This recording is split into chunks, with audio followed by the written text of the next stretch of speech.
Hello? Hello? Is anyone there? Oh, hey! Hi, I'm Elle. Let's have a quick chat, shall we? Again, hi, I'm Elle. Now, to my fellow youth, I want all of you to listen because we're gonna talk about something very important. What's so important, you ask?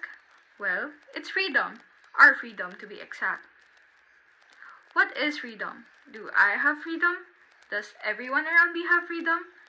These might be some questions you may be asking yourself right now, but I'm here to answer them. So sit back, relax, and pay attention, and let's talk about freedom. So, what is freedom all about? You might have heard about it in school, from your friends or family, on social media, or on the news. So, let's find out what it is. The meaning of freedom may vary from one person to the next.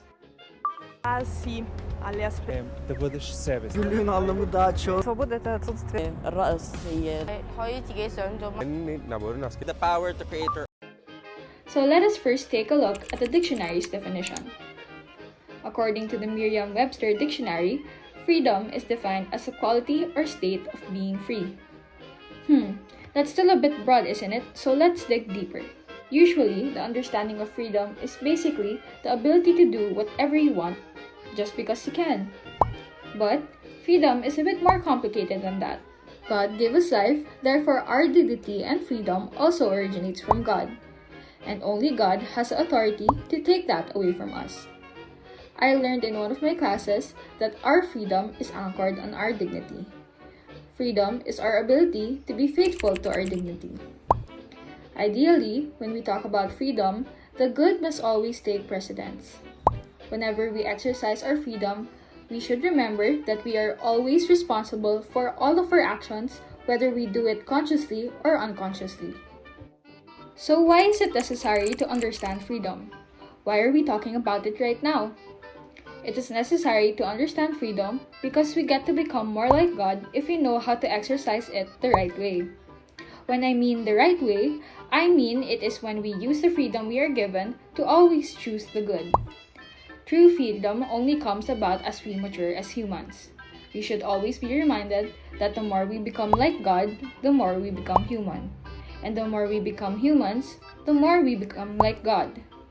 Now that you know this, ask yourself, do I have freedom?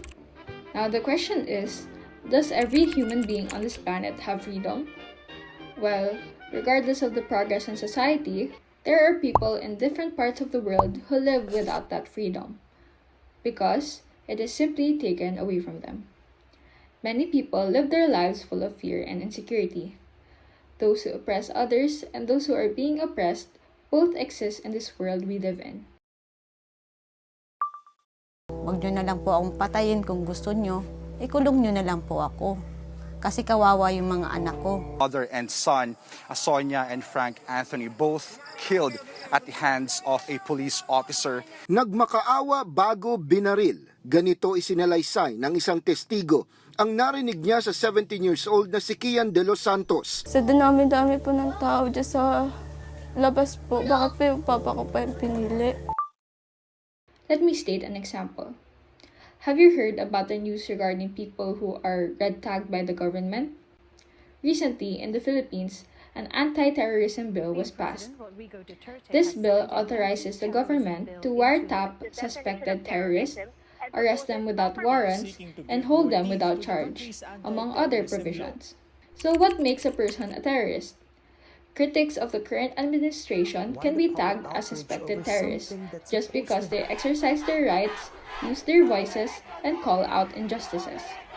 There is also recent news of journalists and lawyers being killed. Now that criticism evokes danger to our lives, do we still have freedom? On that note, I want you to remember this. Those who exercise true freedom are always expected to elect the good in all their undertakings. Therefore, those who do otherwise are not truly free.